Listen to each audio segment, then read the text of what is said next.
সবচেয়ে বড় কথা হচ্ছে মুআজ বিন জাবাল রাদিয়াল্লাহু আনহু একদিন বসে আছেন, নবী সাল্লাল্লাহু আলাইহি ওয়াসাল্লাম নিজে তার হাত ধরলেন।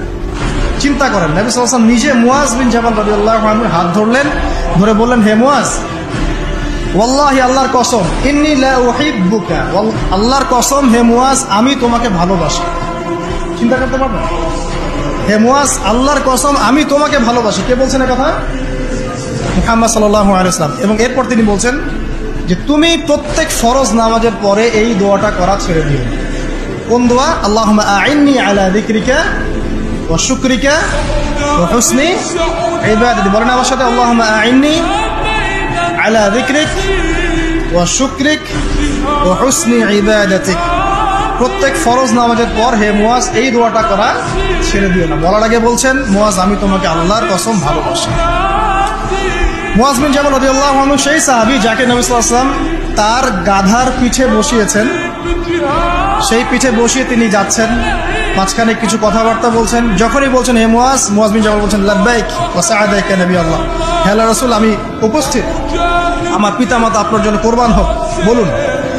তিনবার বলার পর নবী সাল্লাল্লাহু আলাইহি ওয়াসাল্লাম বলছেন, হে মুআজ, শুনে রাখো, তুমি কি জানো, হাল তাদরি, তুমি কি জানো, মা হাক্কুল্লাহি আলা ইবাদিহি ওয়া মা হাক্কুল ইবাদি আলা আল্লাহ, তুমি কি জানো যে আল্লাহর প্রতি বান্দার কি হক আছে আর বান্দার প্রতি আল্লাহর কি হক আছে?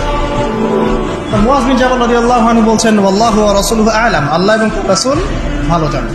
তখন নবী সাল্লাল্লাহু আলাইহি ওয়াসাল্লাম বলছেন, সাল্লাল্লাহু আলাইহি ওয়াসাল্লাম, যে হাক্কুল্লাহি আলা ইবাদি, আল্লাহর প্রতি মানে বান্দার হক হচ্ছে যে আইয়াবুদুহু, বান্দা আল্লাহর ইবাদত করবে, ওয়ালা ইউশরিকু বিহি শাইআ, এবং বান্দা আল্লাহর সাথে কাউকে শরীক করবে। এটা আল্লাহর হক। আল্লাহ পাক আমাদের কাছে একটা পান প্রাপ্যতার, যে আমরা শুধু আল্লাহর ইবাদত করব, তার সাথে কাউকে শরীক করব। আর বান্দার প্রতি ওয়াহাকুল ইবাদি আল্লাহ, বান্দার উপর আল্লাহর হক, মানে আল্লাহ পাকের দায়িত্ব বান্দার উপর হচ্ছে এই যে আল্লাহ ইউআযযিবু, যে আল্লাহ পাক বান্দাকে শাস্তি দিবেন না, আল্লাহ পাক বান্দাকে কোনো আযাব দিবেন না যদি বান্দা আল্লাহর সাথে কাউকে শরীক না। আল্লাহ ইউআযযিবু আল্লা ইউশরিকু বিহি শাইআ, যদি বান্দা আল্লাহর সাথে মানে কাউকে শরীক না করে, তাওহীদের উপর থাকে, শিরিক না করে, আল্লাহ পাকের এর দায়িত্ব যে ওই বান্দাকে আল্লাহ পাক আযাব দিবেন না। তখন মুআজ বিন জাবাল তিনি বলছেন রাদিয়াল্লাহু আনহু, আফালা উবাশশিরুন নাস, আমি কি এই কথাটা মানুষকে বলবো না? আমি কি মানুষকে সুসংবাদ দিব না? নবী সাল্লাল্লাহু আলাইহি ওয়াসাল্লাম বলছেন, লা তুবাশশিরুহুম, তুমি ওদের লা তুবাশশিরুহুম, তুমি তাদেরকে সুসংবাদ দিও না, আপাতত দিও না। কারণ ফায়াত্তাকিলু, তাহলে তারা এটার উপর তাওয়াক্কুল করে বসে থাকবে। তাহলে মানুষ এর উপর তাওয়াক্কুল করেই বসে থাকবে, অন্য সব আমল ছেড়ে দিবে। মুআজ বিন জাবাল রাদিয়াল্লাহু আনহু সেই সাহাবী যিনি শেষ মুহূর্তে এই হাদিসটা বলেছেন যে যার শেষ কালিমা হবে লা ইলাহা ইল্লাল্লাহ, সে ব্যক্তি জান্নাতে যাবে ইনশাআল্লাহ। তো এই হাদিসটা যদি মানুষ শোনে, তখন তো মানুষ আমল ছেড়ে দিবে, তাই না? এই জন্য নবীজি বলছেন যে এখন সুসংবাদ দিও না, মানুষকে আমল করতে দাও।